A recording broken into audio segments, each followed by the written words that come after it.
You thank you. अब जाने prime दिए। मिनिस्टर ने कहा है कि we will identify track and definitely we welcome it, please do it.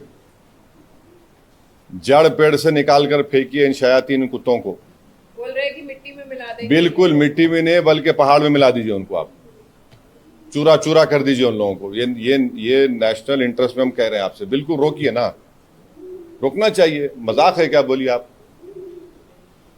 कैसा कैसा? अरे आप वो खाली पढ़ेंगे देखेंगे वो दर्दनाक नज़ारों को तो आप बेचैन हो जाते हैं।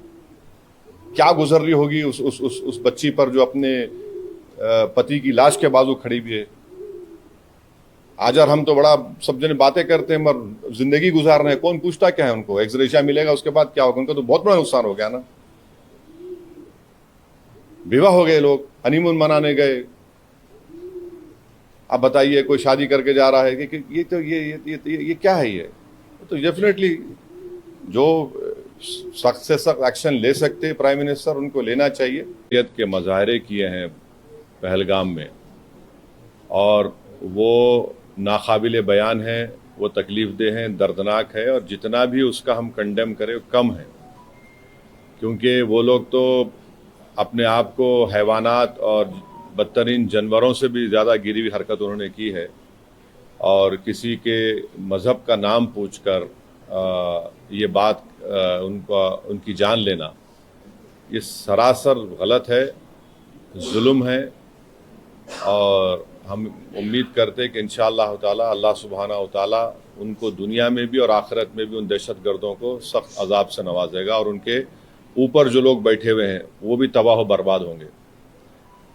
दूसरी बात यह है कि जो ऑल पार्टी मीटिंग का है, कल मैंने खुद जनाब किरण रिजिजू साहब से बात की थी, तो उन्होंने कहा कि हम लोग सोच रहे हैं कि उन पार्टीज को बुलाया जाए जिनके 5 MPs हैं या 10 MP हैं, वरना मीटिंग लंबी हो जाती। तो बोला हम छोटे पार्टीज को बुला लीजिए, तो वो मजाक करे, अरे तुम्हारी आवाज़ तो बड़ी ऊंची है। तो इसीलिए मैंने आज ट्वीट किया था कि ये मसला बड़ा अहम है, नेशनल इम्पोर्टेंस का है, जो ऑल पार्टी मीटिंग होने जा रही है, कि इसमें सब पार्टीज को बुलाया जाए। तो अभी जब मैं आपसे बात कर रहा था तो होम मिनिस्टर ऑफिस से होम मिनिस्टर मेरे से बात किए और बोले कहाँ हैं आप? तो मैं सर हैदराबाद में हो। तो बोले देर होगी मगर आप आइए। तो अभी अगर टिकट मिलेगा, इंशाल्लाह मैं बोला हूँ, जो भी टिकट मिलेगा पहुँचेंगे और उसमें शिरकत करेंगे और अपनी बात को रखेंगे। और जहाँ तक ये जो हमला हुआ है, मैं आप लोगों को याद दिलाना चाहूँगा, 2000 अटल बिहारी वाजपेयी की सरकार थी, तो वहाँ पर एक यात्रियों को मारा गया था, नुलवाल कैंप बोलते थे, उसी के नीचे 30 लोग मारे गए, यात्री मारे थे जब वाजपेयी वजीर आजम थे। तो उसके बाद एक लेफ्टिनेंट जनरल क्या है JH मुखर्जी साहब की कमेटी बनाई गई थी, वो रिपोर्ट अब तक नहीं आई।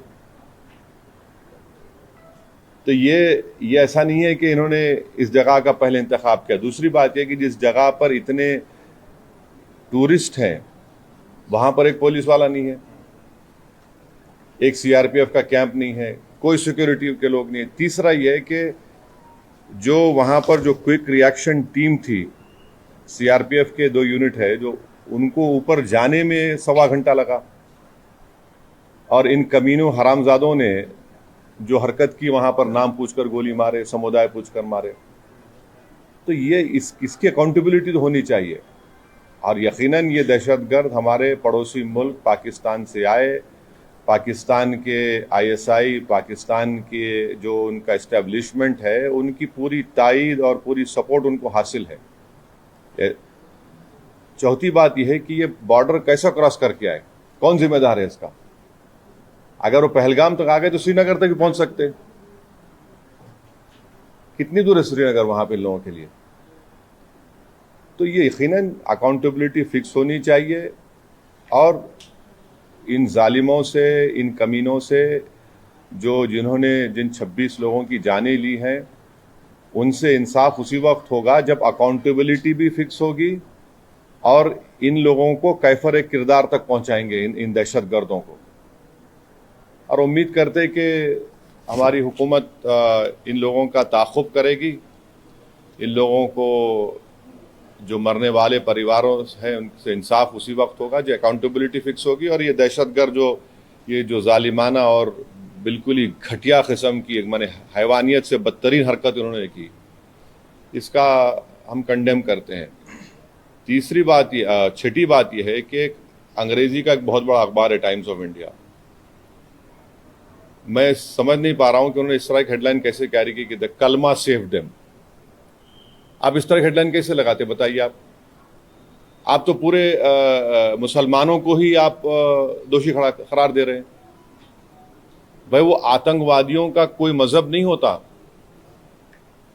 वो दहशतगर्द हैं, वो तो आईसिस की आइडियोलॉजी भी चलने वाले कुत्ते हैं ये लोग। इतना बड़ा अंग्रेजी अखबार, द कलमा save them, what is this.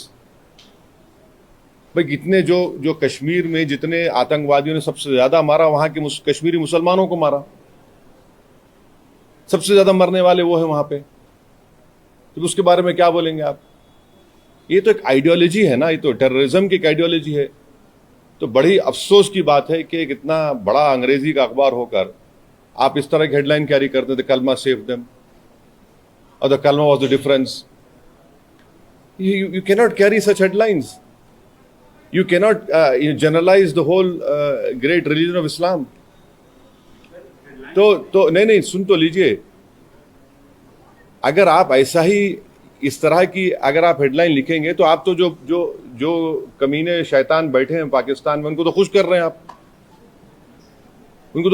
आप, अफसोस की बात है ये। द कलमा वाज द डिफरेंस, आप देखिए हेडलाइन जो है वो उस तरह की हेडलाइन हो सकती है किसी की। और आखिरी बात यह है कि कल शाम में 6:30 बजे तेलंगाना के चीफ मिनिस्टर एक all party candle light march necklace क्या है वो पीपुल्स प्लाजा के पास करने वाले हैं। मैं हैदराबाद की आवाम से, तेलंगाना की आवाम से अपील कर रहा हूं कि आप हजारों की तादाद में उसमें कल शिरकत करिए। हमको एक होकर इस अपने मजहब पे चलते हुए, उसके बावजूद भी हम इस बात का ख्याल रखें कि ये हमारे देश का मसला है, मुल्क का, वतन अजीज का मसला है। हम तमाम को वहाँ पर जमा होना है। चीफ मिनिस्टर खुद उसकी लीड करेंगे, हमारी पार्टी भी, हमारे पार्टी के एमएलएज भी, जितने हमारे मेंबर्स हैं, बल्कि जितने जो टेररिज्म के खिलाफ हैं और जो इस मुल्क से मोहब्बत करने वाले हैं, मैं उनसे उम्मीद करता हूँ कि वो हज़ारों नहीं लाखों की तादाद में वहाँ पर जमा हो।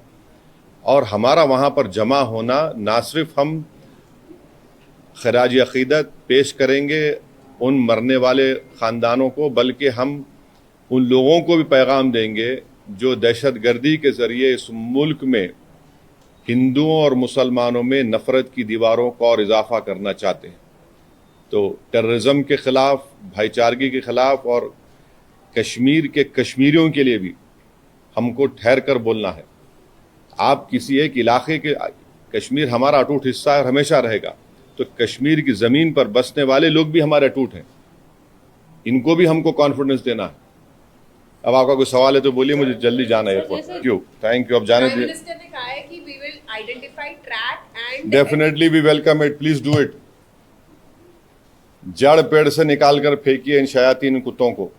बोल रहे हैं कि मिट्टी में मिला देंगे। बिल्कुल मिट्टी में नहीं, बल्कि पहाड़ में मिला दीजिए उनको, आप चूरा चूरा कर दीजिए उन लोगों को। ये नेशनल इंटरेस्ट में हम कह रहे हैं आपसे, बिल्कुल रोकिए ना, रोकना चाहिए। मजाक है क्या, बोलिए आप। कैसा अरे आप वो खाली पढ़ेंगे, देखेंगे वो दर्दनाक नज़ारों को तो आप बेचैन हो जाते हैं। क्या गुजर रही होगी उस बच्ची पर जो अपने पति की लाश के बाजू खड़ी हुई है। आज और हम तो बड़ा सब जने बातें करते हैं, मगर जिंदगी गुजार रहे हैं, कौन पूछता क्या है उनको। एक्सग्रेशिया मिलेगा उसके बाद क्या होगा, उनका तो बहुत बड़ा नुकसान हो गया ना। विवाह हो गए, लोग हनीमून मनाने गए। अब बताइए, कोई शादी करके जा रहा है कि ये क्या है। ये तो डेफिनेटली जो सख्त से सख्त एक्शन ले सकते प्राइम मिनिस्टर, उनको लेना चाहिए।